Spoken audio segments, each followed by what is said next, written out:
Footy fans, welcome to another episode of the Ultimate AFL wrap-up show for season 2017. This is the show where I wrap up every game of every round throughout the 2017 AFL season. Now in today's episode I'll be wrapping up round 4, the Easter round. It was a massive round of footy. It started on Thursday night, so let's not muck around. Let's get straight in to wrapping up the games of round 4. So as mentioned, round 4 started on Thursday night. It started in Domain Stadium in Perth, and it was the West Coast Eagles up against the Sydney Swans, two teams who had lost in round 3. However, the Sydney Swans were coming into this game 0-3. The West Coast Eagles had won their first 2 games before dropping points away at the MCG the round before this one.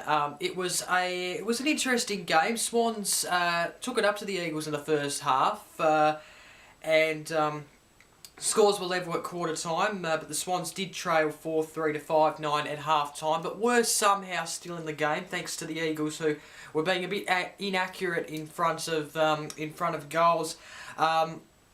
It's fair to say though the second half the Eagles was just too strong, and yeah, bad things happening at the Swans at the moment, because they're now 0-4 at the end of round 4. The Eagles, they do bounce back after that loss to Richmond in round 3 at the MCG, and they are 3-1 heading in to round 5. The final score being the Eagles 13-13-91 defeated the Swans 10-5-65. So they dominated in the end, the Eagles. The goal kickers from the Eagles: Cripps kicked 3, Lacrosse, Kennedy, Gaffin, McGovern kicked 2 each, Hill and Shuey on the score sheet with singles. And then the goal kickers for Sydney: Franklin ended up with 2, as well as Haywood, Cunningham, Foot, Papley, Florent, Lloyd and Reid kicked singles for the Swans. Mitchell was the only injury to report for the West Coast Eagles, a leg injury, although I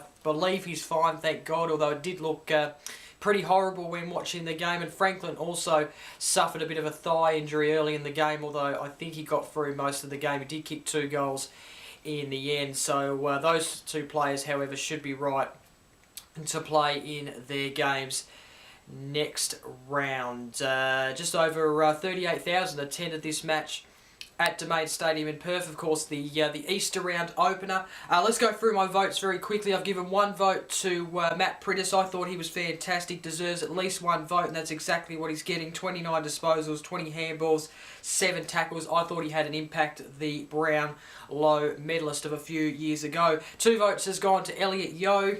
29 disposals, 18 kicks, 11 marks, 116 fantasy. Deserves the 2 votes, no question about that. And Luke Shuey gets the 3 votes for me. Of course, all the votes going to Eagles players, and Luke Shuey gets the 3 votes with 30 disposals, 16 kicks, 8 marks, 1 goal, and 132 fantasy points. So, a very good win to the Eagles to start off things in round 4. On Friday, it was the first ever AFL match to be held on Good Friday. It was between North Melbourne and the Western Bulldogs, 2 teams who made the top 8 last year. In fact, the Western Bulldogs finished 7th and North Melbourne finished 8th, so it was 8 v 7th in this game according to the ladder positions last year. Of course, the only difference with that is, of course, North Melbourne didn't get past week 1 of the finals, and the Western Bulldogs got to the last day of the competition and won the big day, the grand final. But anyway, putting all that aside and into this game, it was an interesting game, this one.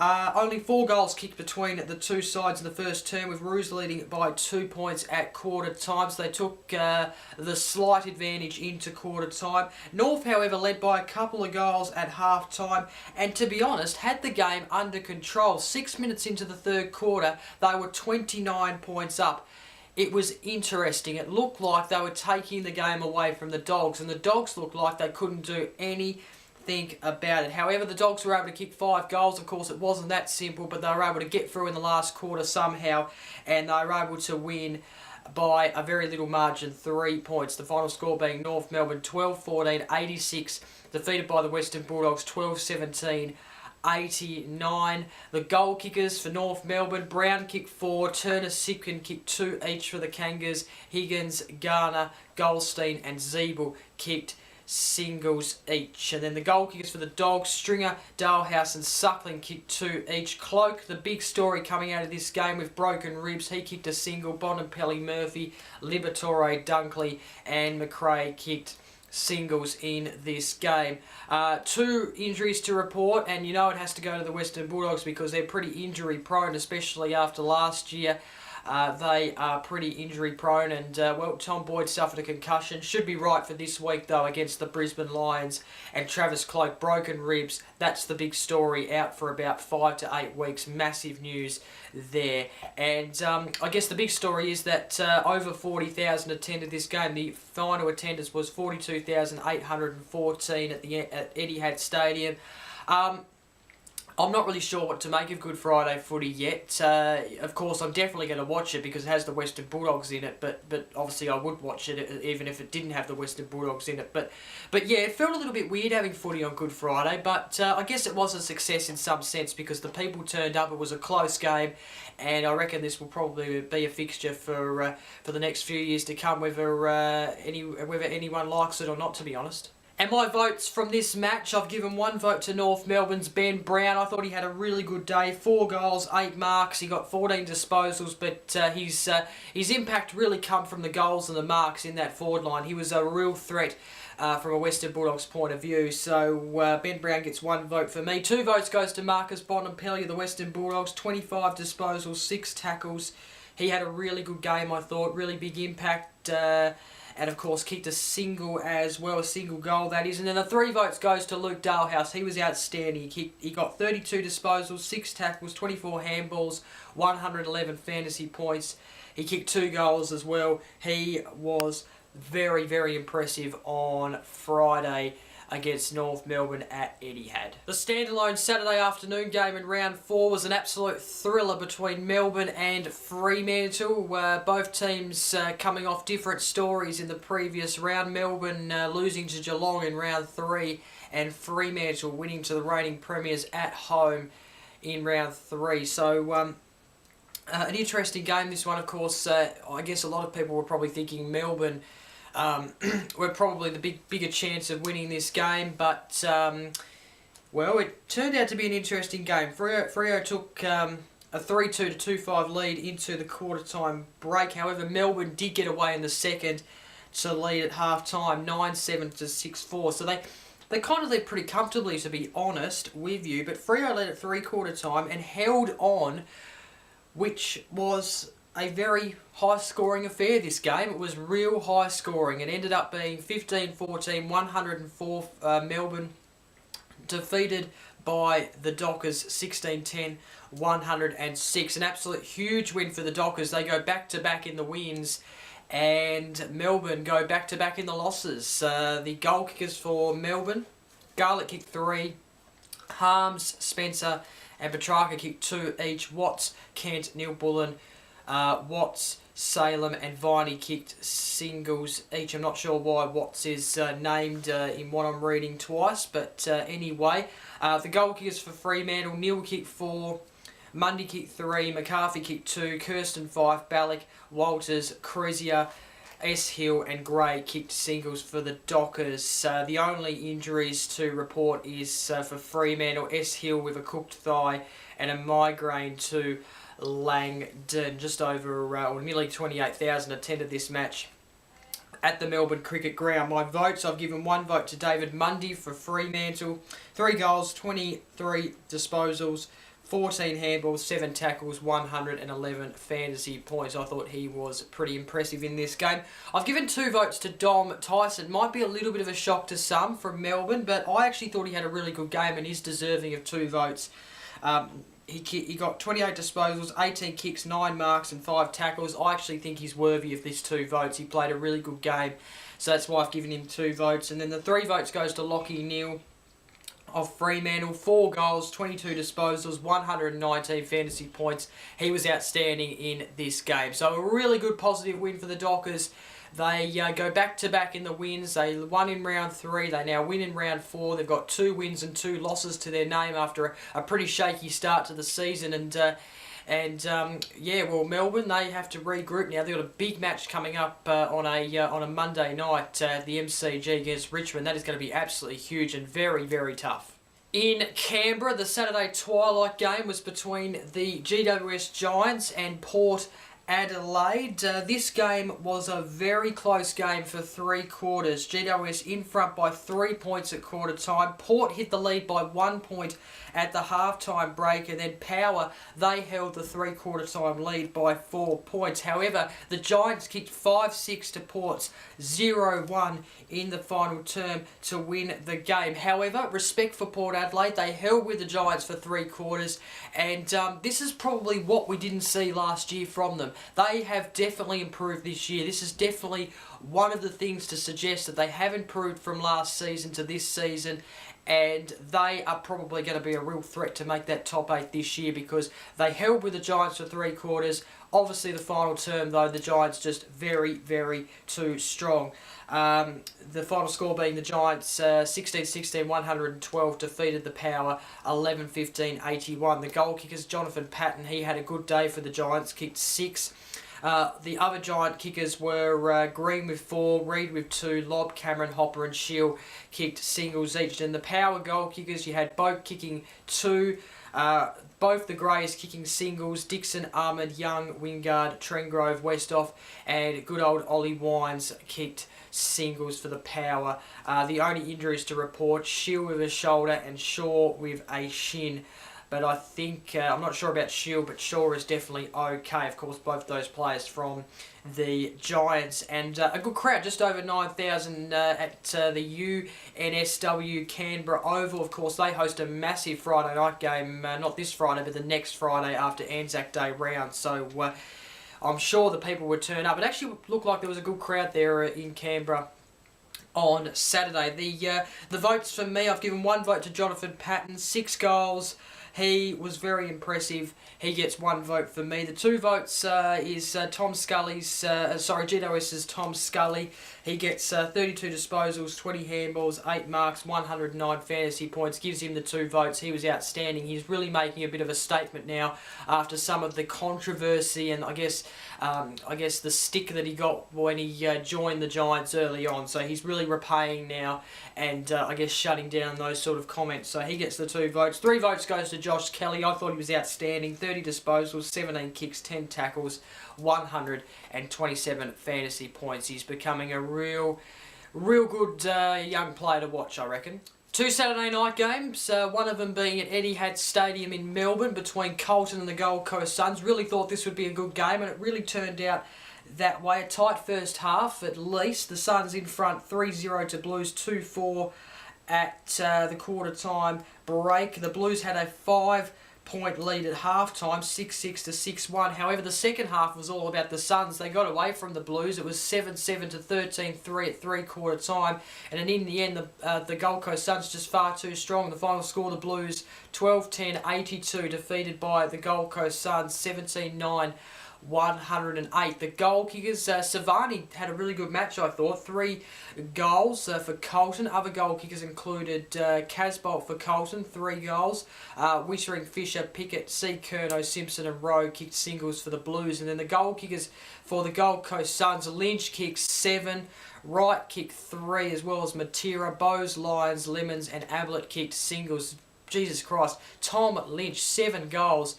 Absolutely fantastic. The only injury to report is the Gold Coast Suns' Stephen May with a hamstring injury, and nearly 25,000 attended this match at Docklands. Let's go through my votes. I've given 1 vote to Gary Ablett. I thought he had a good game. He got 34 disposals, 18 kicks, 5 marks.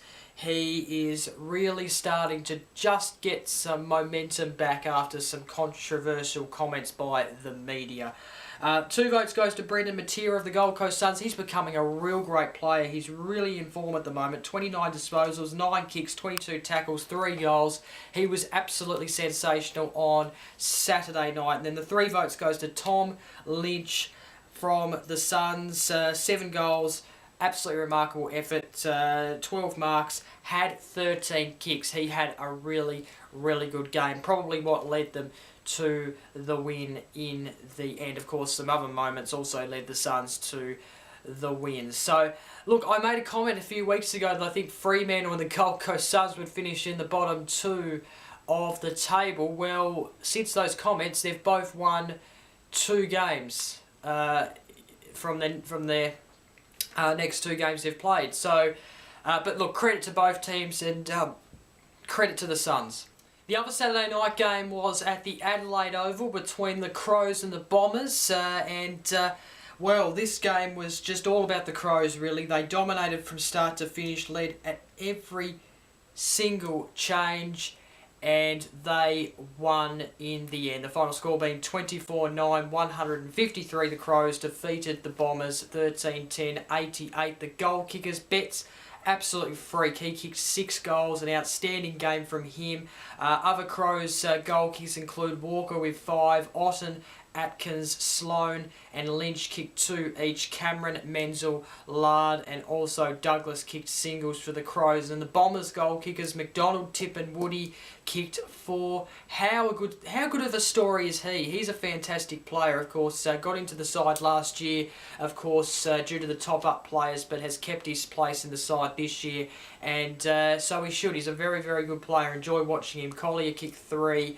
Langton, Danaher kicked 2 each. Fantasia and Zaharakis kicked singles. Kelly suffered an eye injury in the game for the Crows. Of course, Kelly from the Crows did suffer an eye injury in this game. And let's go through the votes for me. I've given 1 vote to Rory Sloane of the Crows. He had a good game, 34 disposals, 2 goals, 20 kicks, 9 tackles, 143 fantasy points. A really good day from him. 2 votes to Taylor Walker of the Crows. He kicked 5 goals and gathered 10 marks. He had a really good game once again. And then 3 votes goes to Eddie Betts. He was fantastic. I think everyone enjoyed his game on Saturday night, and also showed no signs that the racism of last week in the showdown was going to affect his game whatsoever. He was outstanding. Sent a clear message during the week, by the way, and congratulations to both the Crows and Port Adelaide for getting together and sending a message. They should be applauded for their actions. But Eddie Betts, three votes for me, 6 goals, 5 marks, 22 disposals, a freak. He's good to watch. Sunday there were 2 games, and the first one being at 3:20 p.m. at Etihad Stadium between Collingwood and St Kilda. St Kilda led at every change besides quarter time, and were able to win the game. However, something really annoyed me about this game, and it also annoyed me about another game as well that I watched, which I'll talk about very shortly, but inaccurate kicking. Bloody accurate kicking. Honestly. It annoys me. If anything was going to turn me off this game, well, not turn me off this game, but make me not interested in watching a game, it's inaccurate kicking. We're watching AFL here, and there's players who can't even kick directly in front. Now, I'm not saying that I can, but that's why I don't play AFL. But for people who are playing AFL, why are they missing these silly little shots under the roof at Etihad Stadium? It's annoying. It's very, very off-putting. It's so frustrating watching it. I don't even barrack for these 2 teams, and I was so frustrated in some of the shots that were being missed. So I tell you what, 15 behinds is probably not good enough in a game.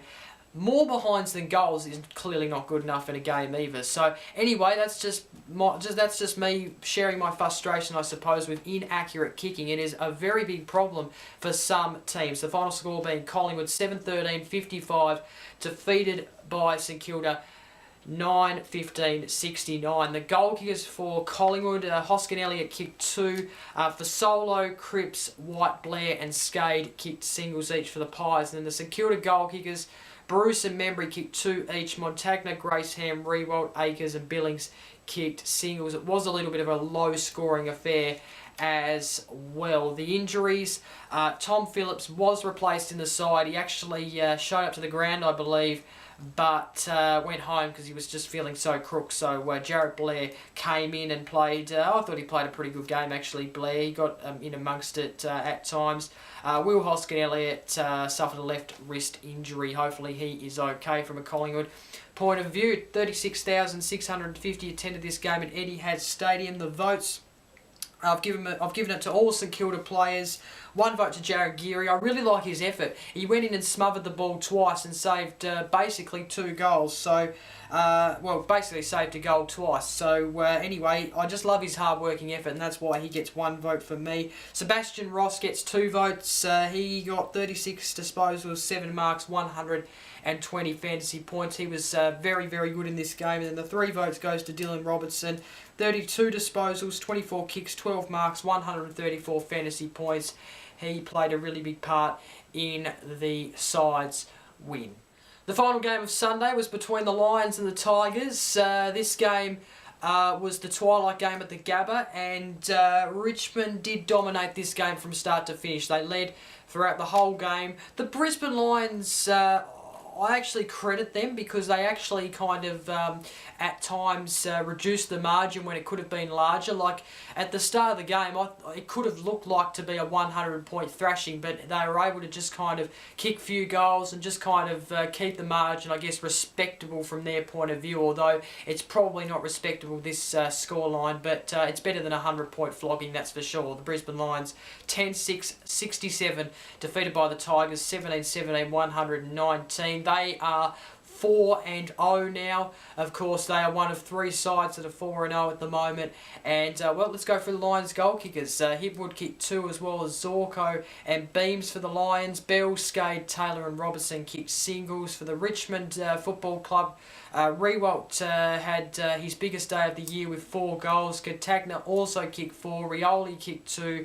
Grimes, Nikavakis, Mendu, Koch and Grigg, Caddy and Butler kicked singles each. Cutler suffered a hamstring. Of course, he's from the Brisbane Lions, and 21,669 people attended this game at the Gabba. I've given 1 vote to Tom Rockcliffe of the Lions. I thought he played a really good game. 33 disposals, 8 marks, 11 tackles, 157 fantasy points.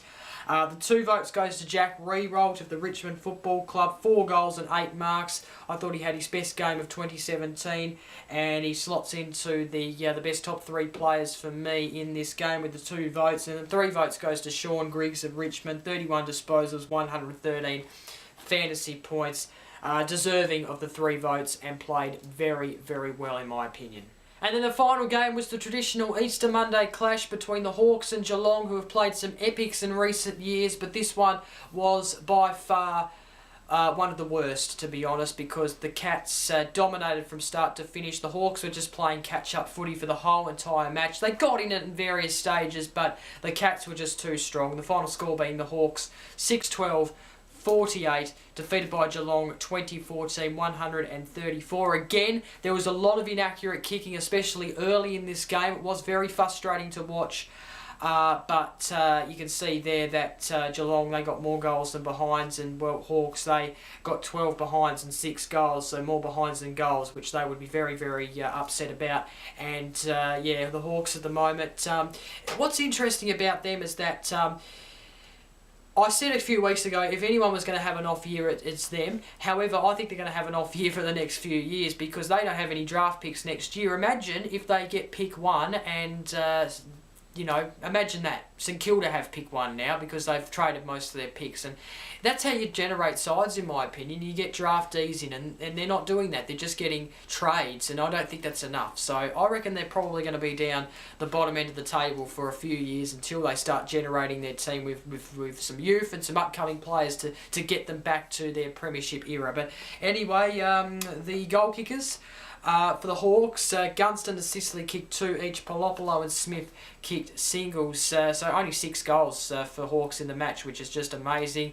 Goal kickers for Geelong, Hawkins kicked 4. Motlop and Menzel kicked 3 each. Duncan and Parsons kicked 2 each. Cockatoo, Henderson, Stewart, Murdoch and Thurlow, as well as Mangola kicked singles each. The injuries, Gibson suffered a cut head. Ruggles was off for the rest of the match after a concussion, and Dangerfield suffered a corked hip, but he should be okay. So yeah, not the best of Easter Monday clashes, that's for sure. I've given one vote to Sam Menegola for Geelong. 31 disposals, 5 marks, 1 goal, 133 fantasy points. He was fantastic. The 2 votes went to Mitch Duncan of Geelong. 32 disposals, 19 handballs, 2 goals, 113 fantasy points. Definitely deserving of the 2 votes. And then 3 votes goes to Stephen Motlop. He had a very, very good game. 3 goals, 33 disposals, 125 fantasy points. Okay, time now to get into the stats leaders after round 4. The stats wrap up, of course. Let's start with the leading disposal getters. Tom Mitchell leads with 134 disposals. You then have joint second Andrew Gaff and also Zach Merritt with 133. Taylor Adams is on 128 in 4th. And then you have 5th Mark Murphy with 126 disposals. The goal kickers, Eddie Betts leads the goals at the moment with 16. Tom Hawkins is level with him on 16. You then have Josh Kennedy 3rd with 15. 4th is Jeremy Cameron with 14. And then Toby Green with 13 and 5th. The leading mark getters, Sam Doherty has 38. Joint leader with Elliot Yeo. Joint 3rd is Will Hoskin Elliott, and also Tom McDonald with 35 marks apiece. And then you have Tom Lynch from Adelaide with 34 marks in 5th. The tackles, Tom Liberatore leads the tackles with 47. Rory Sloane's on 37 in 2nd. Taylor Adams 33 in 3rd. Clayton Oliver and Tom Rockcliffe level 4th on 32 tackles. So that is the stats leaders after round 4, the stats wrap up. And finally, the ladder after round 4. Geelong currently lead on top of the table. They are undefeated, as well as the Adelaide Crows and Richmond. Of course, only 3 teams undefeated in the competition so far. The GWS Giants are 4th. With the 3 wins and the 1 loss. They have a really good percentage. The West Coast Eagles 5th. The Western Bulldogs have been able to move up from 9th to 6th. Port Adelaide have dropped to 7th, but they are still in the top 8. Melbourne have not moved after where they were in round 3. They are 8th. The Gold Coast Suns are pushing for the top 8. They're 9th. St Kilda are 10th. Essendon are 11th. Fremantle 12th. Collingwood 13th. They've dropped all the way to 13th there. Carlton 14th. The Brisbane Lions 15th. The Sydney Swans, North Melbourne and Hawthorn. 3 teams who made the top 8 last year are down in the bottom 3 with no wins and 4 losses. Would you have predicted that? Maybe North Melbourne, possibly, but I wouldn't have predicted the Sydney Swans and Hawthorn to be in the position they are after round 4. So that is the ladder after round 4. And that is it for another episode of the Ultimate AFL Wrap-Up Show. Thank you very much for watching. Of course, don't forget to like, comment, share this video, subscribe. Of course, I do another AFL show on this channel called the Ultimate AFL Preview Show. And coming up this week, I'll be previewing round 5, a massive round, Anzac round. Of course, there is football from Friday night all the way to Tuesday. Absolutely massive, massive round. Of course, don't forget to check out all my other content as well on this channel. And until next time, I'm Jacob. Bye for now.